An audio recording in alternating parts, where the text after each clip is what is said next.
Well, good afternoon, everybody, and welcome to another episode of Field Transmissions. A very, very exciting, special Field Transmissions for reasons that I will describe just a little bit later.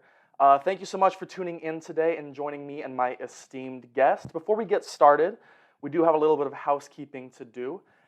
If this is your first Field Transmissions or if you need a bit of a reminder, if you have any questions or concerns during the program, please feel free to put them down in the comments section below. We have an awesome moderator who will be able to answer what questions they can, and then if there's any really good audience questions or comments, they can pass those along to me, and I will then pass them along to our esteemed guest over here sharing the screen with me. Now, of course, as you can see in the screen above my head, today is World Turtle Day. A day to draw attention and concern to our shelled friends species all across the world, and of course that includes turtles, tortoises, and terrapins, all the shelled tortoise and turtle-like species across the planet. And who else better to share that day with than my esteemed guest, Dr. James Gibbs. Now, Dr. Gibbs is actually making his second appearance on Field Transmissions, so it's my absolute joy and honor to welcome you back to the show. Dr. James, could you reintroduce yourself for those who might have missed your first episode? Yes, good morning, good afternoon to everyone. Happy World Turtle Day, wherever you might be. And as Aaron mentioned, my name is indeed James Gibbs. I'm both the Vice President of Conservation and Research, Science and Research at the Galápagos Conservancy, but a professor at the State University of New York College of Environmental Science and Forestry. And pleased to be back here for a second presentation with Aaron. And we are absolutely thrilled to have you. Thank you so much for taking time out of your busy schedule to join us again. Now, as I mentioned earlier, it is World Turtle Day, which is a very special day for turtles all across the world, and of course for us here at Galápagos Conservancy. And it makes it one of our most important days of the year. In fact, this is our giving day for the year. So if at any point during the presentation you are inspired to make a donation to Galápagos Conservancy in support of our tortoise restoration and conservation initiatives, our sea turtle conservation work, please feel free to do so at the link provided. Of course, we do have an incredible matching opportunity for fundraising happening right now. An incredible donor has agreed to match all donations one-to-one. So if you donate $100, that will be $200 for conservation. And just today, a special donor has actually donated $20,000 for this match. So if you want to make an impact on both the present and future of the tortoises of Galápagos and just the Galápagos greater ecosystem and the sustainable society efforts and everything that we're doing in the archipelago, please take advantage of that today and maximize your impact. Now, getting back to it, James, thank you so much for reintroducing yourself and joining us today. Last time we had you on the program, you spoke about the Santa Fe Tortoise Project and kind of how that was progressing and evolving as time went on. And at a broader sense, our sort of subject matter that we addressed in the first episode of Field Transmissions was how tortoises engineer their ecosystems and why they're so significant to the habitats and the biodiversity around them. Can you give the folks at home a bit of a recap on why tortoises are so important to their ecosystems and how that ties into the work that the Iniciativa Galápagos program is doing in terms of our restoration work? Yes, Aaron, this is a really fascinating topic. Tortoises are just fascinating creatures unto themselves. They're ancient creatures that, and people generally have a huge amount of affinity for them and want to see them restored and protected wherever they are. That's always been the biggest motivation, of course, for the restoration initiatives in the Galápagos. But we've also wondered over the years that maybe there's more to saving, conserving, restoring giant tortoises than just the tortoises themselves, and that they what actually do they do in the environment? And we're slowly moving toward a better understanding of sort of beyond tortoises, sort of all the different things that and ways that they shape the environment, and learning as we go, but becoming to appreciate just what important agents these creatures are in ecosystems they live. Just to step back a bit, they are called giant tortoises, and they are indeed giant. 500 pounds is pretty typical, and I believe our Wachotapia of Galápagos Conservancy recently weighed one that was 865 pounds, but you've got a giant herbivorous reptile, and they eat about 200 pounds of vegetation a year, and you can get up to 20 an acre. So that's about 10,000 pounds of giant tortoises on an acre.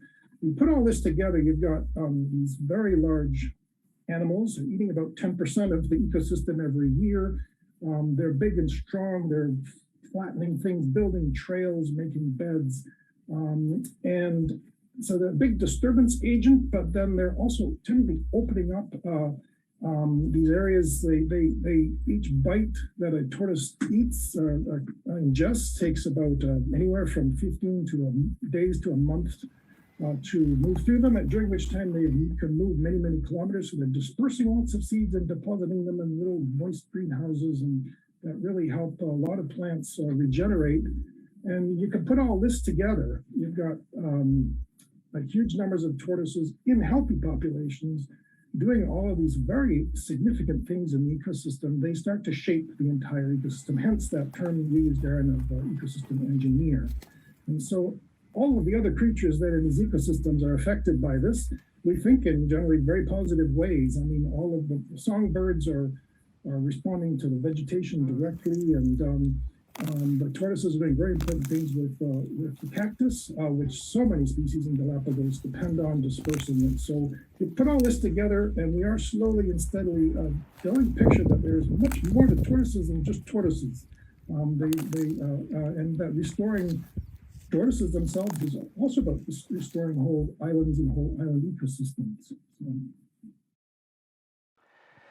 Yeah, and it's just so incredible to be able to put the context of not just, species specific conservation, but to also be able to put it into that larger framework, because obviously, as you mentioned, and we're here on World Turtle Day, which I will continue to call World Tortoise Day accidentally, because we care about these iconic species. I mean, they are so tied to both the story of the Galapagos Archipelago, but also to, this greater global conservation initiative that we're lucky to be a part of.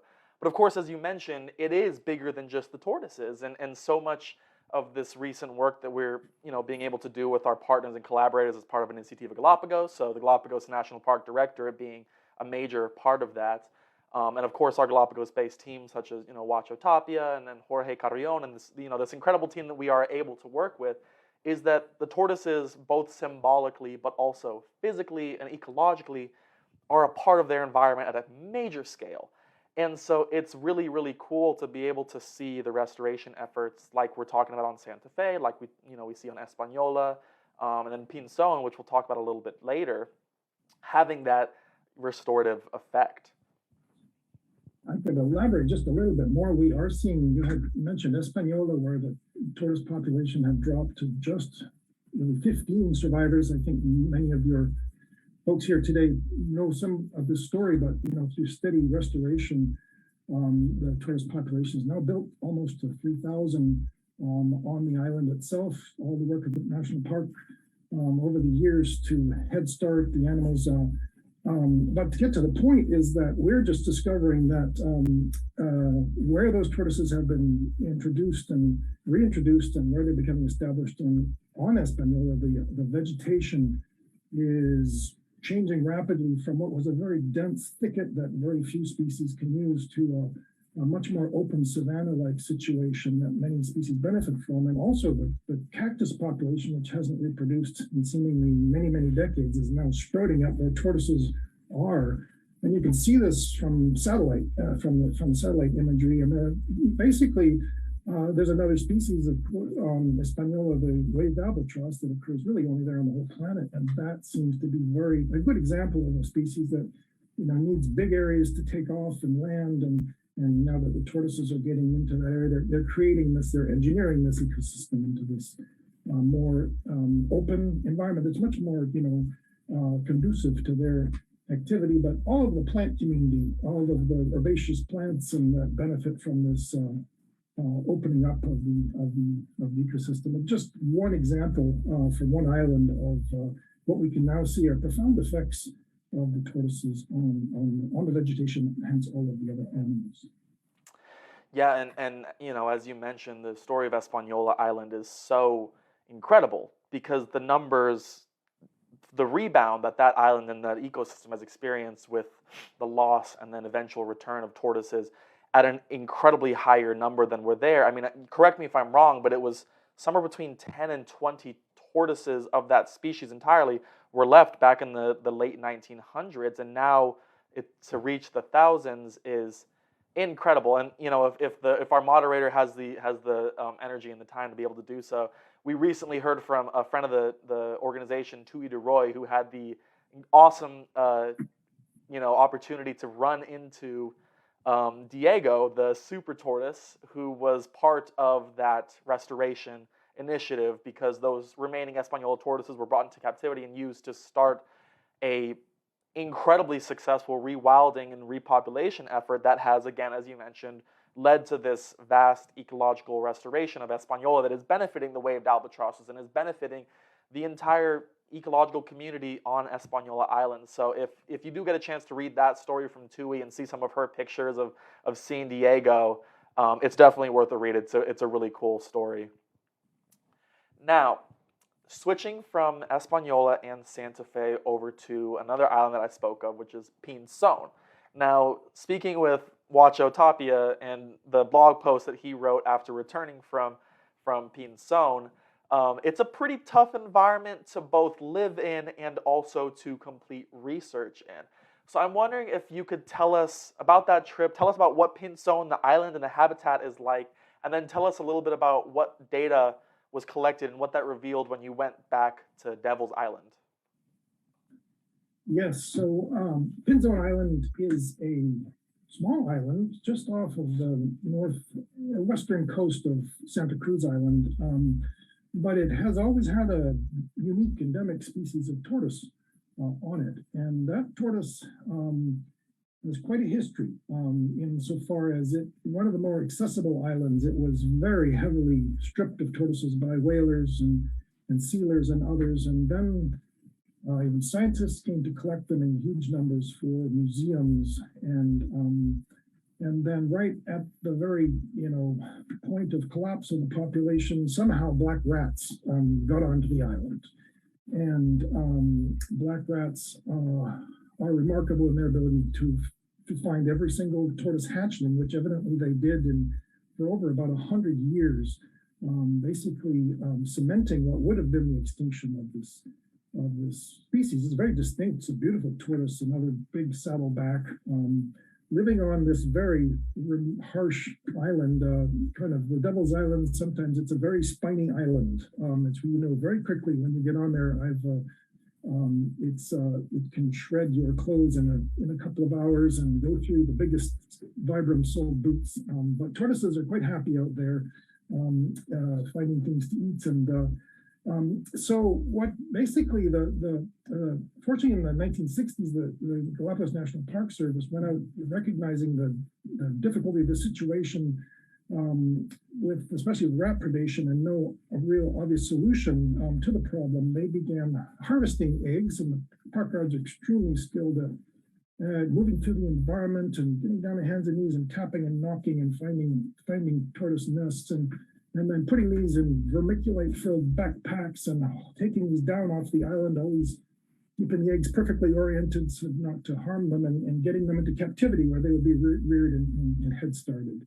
And that was undertaken for decades. And as a result, there has been, tortoises population. It's moved from the point of going extinct about 400 or 500 tortoises to increasing, but all through very intensive intervention by the Park Service, which has been very successful but not sustainable in the long term.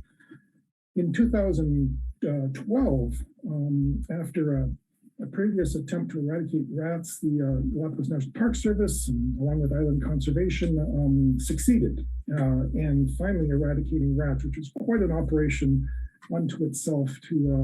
But immediately after that operation, we did go out and actually encounter the first hatchling that had been seen in over a century.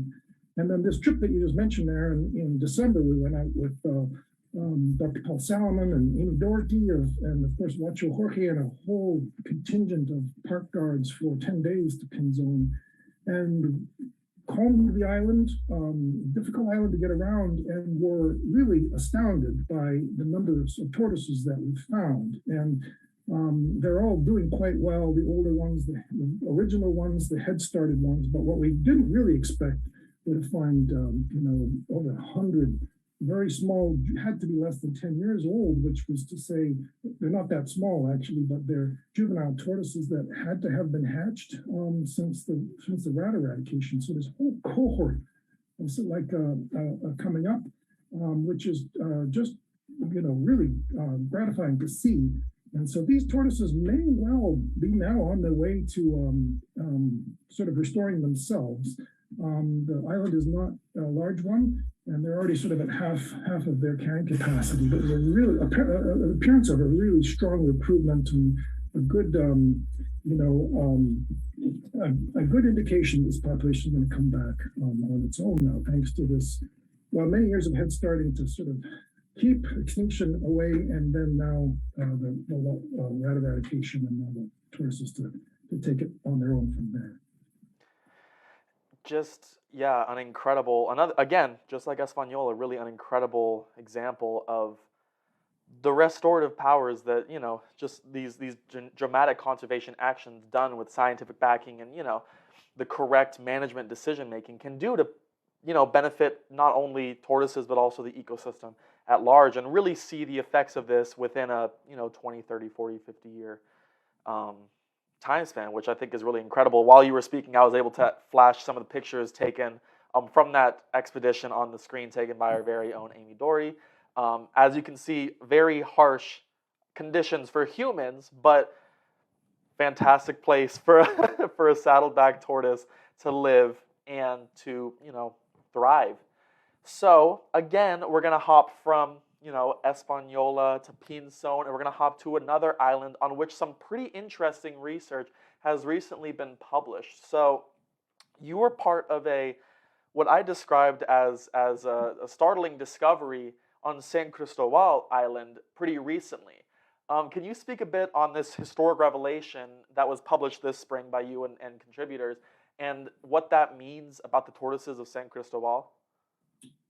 Sure, this is fascinating, and it's a good example of the having scientific collaborators along with your conservation restoration program can really provide you new insights. And the story with this, and it's quite extraordinary, is that San Cristobal, as you may know, is the easternmost island in the archipelago, and it's one, as far as anybody knows, tortoises first arrived at in Galápagos and have since colonized and moved through the rest of the archipelago. Really the first description of those tortoises, Calanoidus chathamensis, Chatham Island was one of the British names for the island, was based on 1906, an expedition by the California Academy of Sciences that went into an area toward the southern end of the island, and basically they just found some remains of tortoises in caves. They found one live individual and killed it, but they spent quite a lot of time looking and considered the species essentially extinct. And there were a lot of records that there used to be a lot of tortoises, but they were not. On that basis, they described the species of Chathamensis. But lo and behold, decades later, of course, the local population always knew there were other tortoises on the lower, drier, northeastern end of the island.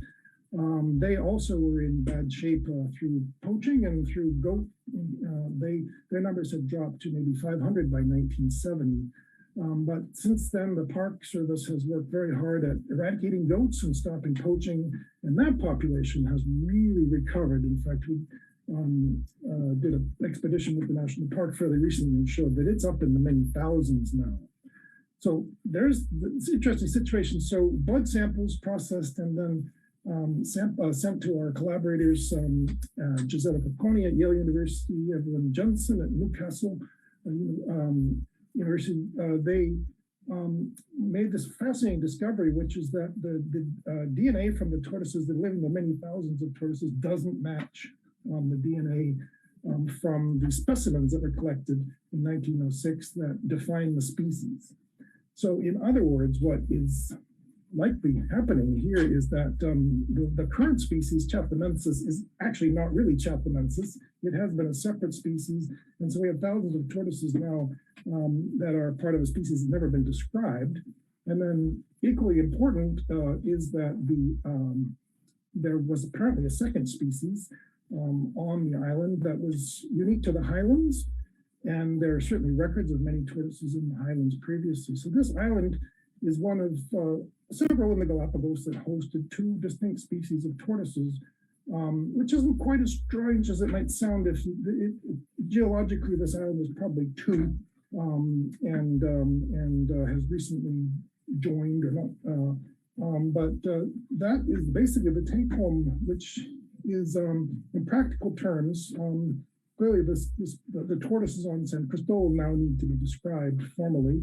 But there still is mention of observations of giant tortoises here and there in the highlands in very remote places, and it's going to precipitate expeditions in the year ahead to look and see if there really maybe are still some actual Chathamensis, the real species, still present, and there's a sense that there might still be, and to maybe we'll try and resurrect that population.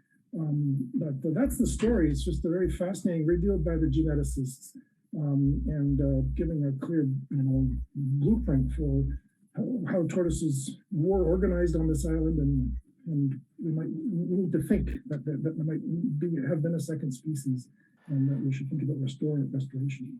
Yeah, I think that is such a fascinating, realization by the team that you were able to work with, and the power that genetics gives us to be able to tell this historical story and to look at the islands, the archipelago, through a new lens, I think is really cool. I had the ability to go visit San Cristobal Island when I was down in Galapagos a few weeks ago, and the environmental differences, the habitat difference between the highlands and the lowlands is stark. And you could imagine how there would be, whether through the conjoining of two separate land masses or simply divergent evolution to fit different, habitat characteristics, it would make a lot of sense. But it must have been such a shock to realize that this tortoise, this species that you spent so long studying, was more or less an unknown to science species. All of a sudden, one day you wake up and it's just an unknown species, and you're part of the discovery of this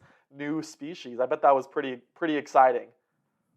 Very exciting, and yes, and we really are grateful, and to these genetic technologies that do shed these lights. And these are pretty big differences. These are very distinct lineages, and it's almost you get the sense when you're, for example, the tortoises on the northern end of the island really never go to the highlands. Most tortoises on big islands with moist areas, there's a constant migration, but they nest in the lowland area. They live there. You get the sense that something's odd, but this really was confirmatory, the geneticists and work in this case. And again, creating some interesting opportunities and dilemmas really for what to do next in terms of restoration. But we're going to go out and look for Jorge and Carrion and Nacho and the whole team are going to spend some with park guards from San Cristobal, some significant area, trying to find these what may be some last surviving members of that species. Well, that is exciting. I know that I speak for everybody watching at home when I say that we cannot wait to find out, more about this exciting new development, and how interesting to be able to, continue that story that was written by that Academy of Sciences, the California Academy of Sciences expedition over 100 years ago, to be able to use the data, the evidence they collected back then, to help furnish this new discovery 110 or so, 120 years later. I think is what a cool connection to be able to draw in the history of Galapagos and the study of this species. Um, and I do just want to mention again, as James mentioned, the upcoming expedition to San Cristobal and all of our conservation work is only possible thanks to the generosity of the viewers and supporters at home. And again, if you're interested in making a donation while we're sitting here speaking, or if you want to do one after we get finished today, please do visit the link below, visit Galápagos.org, and make a donation. All of this research, this conservation work, this incredible conservation success, but also the work that continues to need to be done is only possible thanks to the generosity of you all. So thank you so much for everything that you've already given us so far. And again, please continue to do so as we move into the future. And also, I should mention, if you do have any questions at this point for Dr. Gibbs, or if you think of any as we continue to talk, please feel free to put those in the comments below, and we will do our best to get to them before we run out of time. Now, from one island to the next, we are hopping from Cristobal over to one of the youngest land masses that we have in the Galapagos Archipelago, and that is Fernandina Island. And of course, the story of 2022 for our organization and for many of our followers at home is the return to Fernandina Island to search for a mate, or at least a friend for Fernanda, the, as of now, only known living specimen of the Fernandina giant tortoise. So could you give us a little summary of how that most recent expedition went that we did earlier this year, and what the status of her species is as of right now? Yes. So Fernandina is it's been arguably the largest pristine island on the planet, and it has a few introduced species, but is very much very much pristine, and it has held this mystery of Telenoidis fantasticus, which is the fantastic tortoise of Fernandina Island, named both, mainly for its shape. It has amazing saddleback shape and big flared edges to the shell, but a truly fantastic looking tortoise, known only for one specimen, a large male from 1906, same expedition, California Academy of Sciences, but until many signs and indications of tortoises in the intervening decades, but until just a preliminary planning trip that was made into Fernandina in 2019 by Lacho Tapia and others to think what would be involved with a final, proper search of this volcano when they discovered Fernanda, this fascinating, very unusual tortoise. She's extremely small, but very old, and quite vigorous. But then only the second Fernandina tortoise known ever. And so that precipitated really three more major expeditions and some smaller ones to search every patch of vegetation on this island. And so this is probably the toughest island in Galapagos, just in terms of its terrain, its height, and it's a very, very active volcanically. And there are some potentially good quality tortoise habitats on top of the island, on the eastern edge of the crater, but they're not connected to nesting areas, and otherwise there's just strands and patches here and there.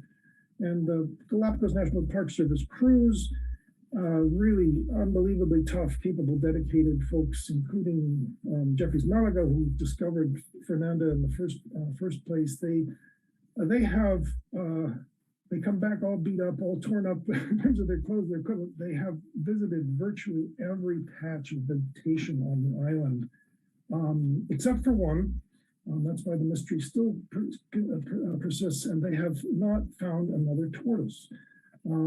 They have found significant signs and possibly droppings, tracks really of possibly two other tortoises in different parts of the island, but and this is not for lack of dedication, for effort. It's really puzzling to us. There is no other tortoises have yet been found. There remains one large patch very near the most active part of the island, volcanically, to be searched. But we're sort of now in this puzzle. Is this what we're seeing? That humans have been known to visit the island, but it's very difficult to access, and almost certainly has not been heavily, harmed by past depredations by whalers and others. There's clearly, are we seeing sort of the end of a species, sort of a natural extinction going on? Is this sort of like an endling, as Fernando, or are there still a few tortoises left? The habitat is very, very fragmented and marginal, not connected in any way. So we're just right now, incredible effort has been invested at great cost and to find more tortoises, but none are yet evident. And there's a possibility of 2 or more, and there's one last big area to search. So we're just in this really difficult situation in terms of still the mystery of the fantastic tortoise continues, and what the future will bring for Fernando. Yeah, it is. I know that all of us here in the North American office at GC, and I'm sure people all around the world who've been invested in both Fernanda's story, but also the story of the Fernandina giant tortoise, at least since her discovery in 2019. We're waiting with bated breath for the results of the recent expedition. But speaking on what you mentioned, it is, from what I've heard, an incredibly harsh landscape, and it's, again, because it is such a young volcanic island, the ground itself is sharp. It tears, like Pinzon Island is known as Devil's Island. This might be Devil's Island 2.0 because, losing shoes, losing pants. I couldn't imagine what, again, the Rangers and the members of our team, Wacho and Jorge and all of them, go through to search out what could be the last few individuals of this mysterious, fantastic tortoise. And one of the things that makes it even more mysterious, perhaps, is, again, going back into this DNA, this genetics like we were talking about in San Cristobal, and the story of the Fernandina giant tortoise still very much carries some mysteries and question marks there. And so you've been a very busy man, you were also part of another publication this spring, talking about the genetics of Fernanda and her comparison to that original specimen also found in the early 1900s expedition by the California Academy of Sciences. So could you talk a bit about what that paper revealed and what that study has ultimately said about this species? Yes, so that, again, another example of these partnerships, especially with geneticists who can understand both the relationships among tortoises that are living, but also past in terms of the ability to extract DNA from museum specimens. And so with blood samples from a blood sample from Fernanda, a small one, you don't need much. The blood cells are nucleated, so you can get a lot of DNA quickly. And then DNA extracted from the male, the only other tortoise known from Fernandina, from the California Academy of Sciences. It has now become quite clear that they are both very closely related to one another, and that together they are distinct from all of the other tortoises in the archipelago, which makes them really a distinct taxon. So this is important because tortoises have been, over the last 300 years, moved around the archipelago quite a lot. In fact, fairly near by Fernandina is Wolf Volcano, where we know tortoises from all over the volcano have been deposited. It's a complicated story, but likely by whalers trading them, selling them, leaving them for return trips, etc. But there's a whole mosaic of tortoises nearby. And so the tortoises on Fernandina, one hypothesis is that they could have been transplants as well. But the genetic data now indicate clearly not. Fantasticus is a legitimate taxon or species of tortoise, and there's nothing else like them, and so that really Fernanda is genuine, and it makes the situation even more complex. They're not transplanted tortoises; these are numbers of unique species that seems to have once been much larger. Hence, maybe the volcanism is and they themselves as individuals have a lot of heterozygosity, a lot of diversity. It seemed to have descended from a much larger population at some point, but they are distinct and unique to that.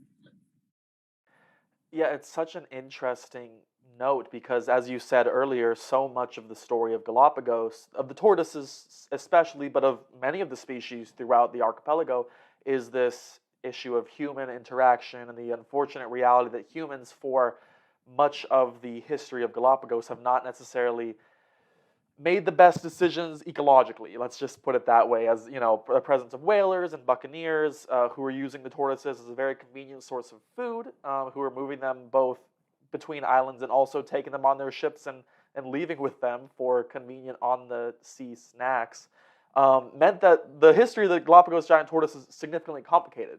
But the Fernanda and the Fernandina tortoise, kind of Fernandina Island reality, is not that, which I think is almost makes this whole situation even more mysterious. And it's an evolving case that I know that, you know, myself and then those viewing at home are just dying to know how this is going to end up. One of the things that, and again, this might correct me because you're the researcher, you're the scientist, I'm just the host. One of the things that there was a short note in the paper was that even though the Fernandina giant tortoises being represented by Fernanda, the living specimen, and then of course the one from the 1906 California Academy of Sciences expedition, were distinct to themselves and far, you know, distantly related to others. There was a significant amount of genetic distinction between the two of them, correct? Yes. So it's all a matter of degree of, you know, in terms of related to, you know, our family members and then our sort of local community members, and then so yes, they are not clearly, for example, you might suspect, you know, parent offspring or something close like that, but then they do bundle together at a much greater distance between them. I'm sorry, they bundle together in a fashion there's much greater distance with, you know, amongst that little bundle and all of the other tortoises. So yes, there is, but if you can imagine that this might have been a much larger population, then the amount of genetic variation that they themselves have suggests they descended from a much larger population. That could explain that these are sort of distant, you know, distantly related members of the same species on the volcano. But yeah, it's interesting, you know, the tortoise, especially in that part of the archipelago, especially southern Isabella Island, they've moved from San Cristobal, which we started talking over, you know, 1 to 2 million years westward, and then down the archipelago. They tend to be less and less distinctive species as you get further to the west and the south. And Fernandina is sort of over in that area, but clear differentiation on one side of the archipelago and not so much on the other, but it's but these still do cling together, hang together as their own branch on the phylogenetic tree of giant tortoises and Galapagos. Fascinating stuff. Really, for those of you at home who might not be as excited about this genetic stuff as I am, I just think it's so interesting. And again, as we were saying earlier, to be able to utilize the, you know, over 100-year-old evidence that we have to answer these really interesting, unique, and pertinent genetic questions allows us to, again, fill up our tool belt with more conservation knowledge necessary to do what we can to protect both the Fernandina giant tortoise in that sense, but the giant tortoises and the ecological community of Galapagos at large. So the work that Dr. James or Dr. Gibbs and the, you know, the incredible teams and universities and collaborators that he's able to work with, that we as an organization are able to partner with, are again helping us to fill in the blanks of this incredible archipelago and its unique species. That being said, we do have at least one more return expedition to Fernandina coming up. With you mentioned there are areas of the island that are a little bit inaccessible, and the hope is to utilize a helicopter to return to those areas, correct? Correct. There's one fairly verdant area sort of higher up on the southern flank of the volcano that is right below, I guess you'd call them vents, not even fumaroles, of where lava, you know, the recent eruptions have emanated. And but that is just to the side. It's very difficult to get there on foot, almost impossible. And the idea is with some helicopter support is to be able to ferry some very capable park guards up to look in this last patch of vegetation for what might be, but hopefully a few more tortoises, but that would essentially conclude the search of the volcano. And so we have high hopes that perhaps more will be found on this final search.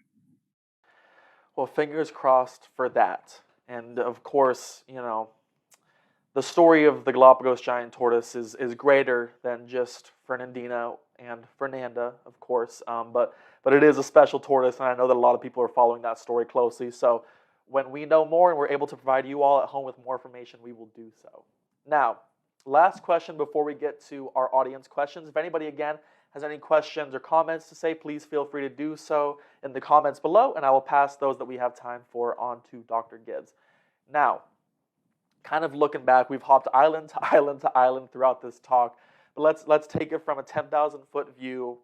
What do you see as the future of the tortoises of Galapagos? Are you optimistic? You've spent so many decades working in this archipelago. How are you feeling about these populations, these species specific, and the islands they live on? And are there any other major research projects that are coming up down the pipe? I personally am feeling very encouraged and positive about the future of the giant tortoises. The National Park Service did an amazing job of rescuing a lot of taxa species from the brink of extinction in the 60s, 70s, and 80s. And now we're really focused more on recovery to the original abundance and distribution of tortoises on all the islands. So there's still only 10% of their original range or range in numbers, essentially. But there are maybe 20 to 30,000 giant tortoises out there. We know their numbers, just putting survey after survey together, they are, the worst of the problems have been solved. The poaching and the rampant overexploitation, for the most part, the biggest menace, goats, has been removed from most of the archipelago, and rats here and there. We know the populations are generally increasing at about a rate of 1% per year, which is pretty fast. So there are certain populations that are more imperiled than others, but generally, our impression is that the tortoises across the archipelago are starting to really have a lot of momentum in terms of their recovery. It'll just take 150, 200 years to get back to that 200,000, 300,000 that we think were originally there. So in the short, an awful lot has been done since the 1960s when this began, and then certainly last decade when this was all formalized into the Giant Tortoise Restoration Initiative, now Iniciativa Galápagos. But looking very far forward, but in terms of immediate short step, next steps, the big priorities for the coming year and maybe years are Southern Isabella, Sierra Negra, which once had the largest population of all and now has perhaps the very smallest, and Cerro Azul is basically very poorly known. There's parts of it that have never been explored in terms of tourism. The Park Service would really like to see that made a big priority to rebuild the populations on those two volcanoes on Southern Isabella. Pinta Island, the island of Lonesome George, thanks to the discovery of some hybrid tortoises with pinta genes in them and perhaps genes from others, but tortoises of similar morphology, that will likely be a place for tortoise introduction in the not so distant future. And so we have plans this year to go out and start thinking that through in practical terms about what would an introduction involve. How is the island in terms of its vegetation, its habitat for the tortoises? And I mentioned the search for San Cristobal survivors. That highland species, highland race will be an additional effort moving us ahead. And we continue to invest very heavily in the breeding programs, helping to advise, improve, bring the best methods possible, because they are so important for restoring so many species. And then we're delighted to recently receive some support to look and finally bring a little more resolution to just how important are tortoises to these ecosystems and all the other wildlife in Galapagos, and finally clarify that. It's an important question. So who knows what the future will bring with, the next century to recover these back from 20,000 to 200,000, 30,000 to 300,000. But we have a good plan for the next 10 years. And those are kind of the highlights for the upcoming year to move things ahead. I love that word that you used, momentum, because it really does feel like things are going in the right direction, and it's really powerful to be a part of and to be able to witness. And so I know that a lot of you all at home can feel a lot of pride in being a part of something that is this positive and making such an impact in Galapagos. And again, as you mentioned, a major shout out goes out to our partner in crime, the Galapagos National Park Directorate. They are awesome in helping us and supporting us and working together in these major grand scale decade-long conservation projects that we've been privileged to work with them for so long. So again, thank you so much to them and for their expertise and assistance and continued collaboration. Okay, so we have a couple of questions. If you have some more time for me, Dr. Gibbs. We have people seem to be both responding very well to both the Fernanda and the San Cristobal DNA questions, so that's exciting. This one comes from Robert Rothman. What is the current thinking regarding the dome-shaped tortoise that the Cal Academy found on San Cristobal? So I'm assuming they're talking about the older one, the dome tortoise specifically. Yeah, so that would make sense with having a more highland humid zone tortoise of that morphology. So for those in the audience, we get a very clear distinction in Galapagos between tortoises of low, dry, hot islands. They're the saddlebacks, and there's multiple explanations for the saddleback. Maybe to reach higher for what little food is available for that vast dry season, maybe more competition for resources, and tortoises, resolve these by raising their heads, or I think they make darn good umbrellas for sunshades for the intense heat that these animals have to deal with. And they maybe make them flip over easily.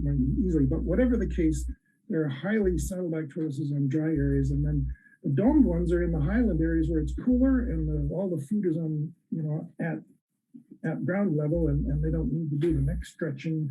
And we see these very different morphotypes, sorry the jargon, but these very different shell shapes. And so it would make sense that just a little bit more information or evidence toward the notion that there was a separate species in the highlands, and it would have had a rounded shell if it was at all like the other tortoises of similar situations in the islands. All the tops of the bigger volcanoes have the same rounded shell. So it's very, very much consistent with that other pattern. Yeah, I think that the tortoise shell morphology is such a cool, again, because the tortoises interact so heavily with the environment around them, and the environment in turn interacts on their own shell shape, or the word that Dr. Gibbs used, the morphology, which is the shape, the physical shape of something. Now we got a couple of questions from Holly Straub. Number one, and again, we kind of talked about this already, so number one is, could you comment on the genetic relatedness of Fernandina to other tortoise groups in the archipelago? So you kind of already mentioned, but could you just repeat sort of what you found there? Yeah, so the tortoises in Galapagos, they do hang together as one large, we call it a clade, but it's like a big genetic family or a cluster of species. And so there's one big group on the eastern side of the archipelago, Espanola, the original Santa Fe tortoise, which is now extinct, Cerro Fatal, San Cristobal, and up to Pinto.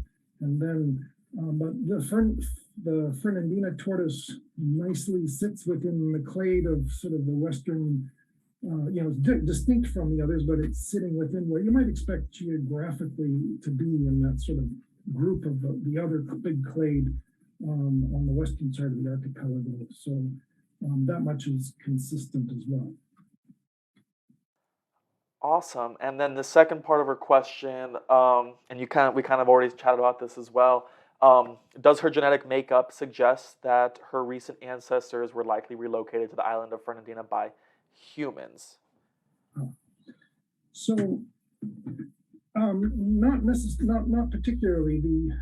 In order to to have the distinction that you see in the Fernandina tortoise lineage, they have had to have been separated for a very long period of time.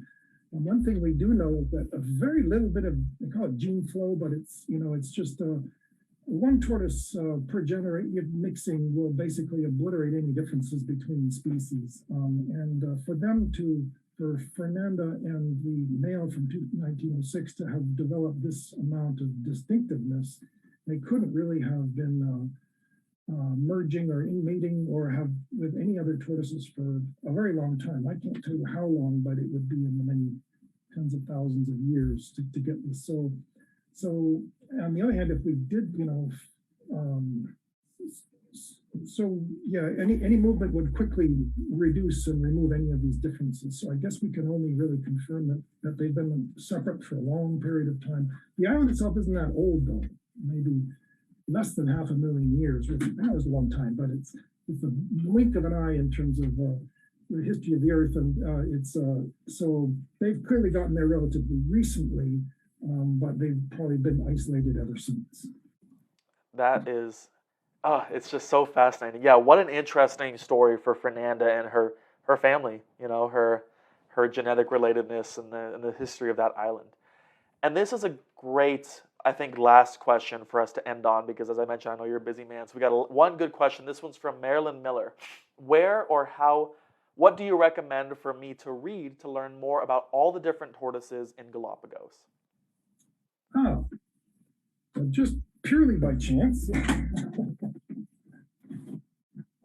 This wasn't planned, I promise.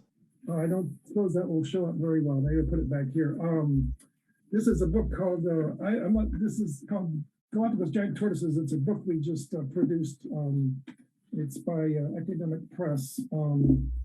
It is a compilation of everything that came out last year, and it's fairly exhaustive.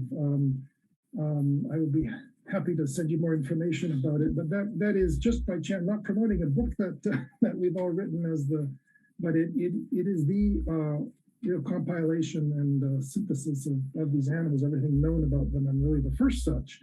But that said, there are some, I'm always impressed by some of the guides, the field guides to Galapagos, and how comprehensive they are. And I could recommend a few of those, but they're more than just guides. They're good syntheses of different groups of animals, including the tortoises. And so I would highly recommend any number of those. So we have a big academic compendium and the shorter treatments. But yeah, Marilyn, sort of depends on what kind of reading you're into. But if you'd like to reach out to us, we can definitely get you a link to find that book. And Dr. Gibbs, correct me if I'm wrong, we're also working on a Spanish version of that. Is that right?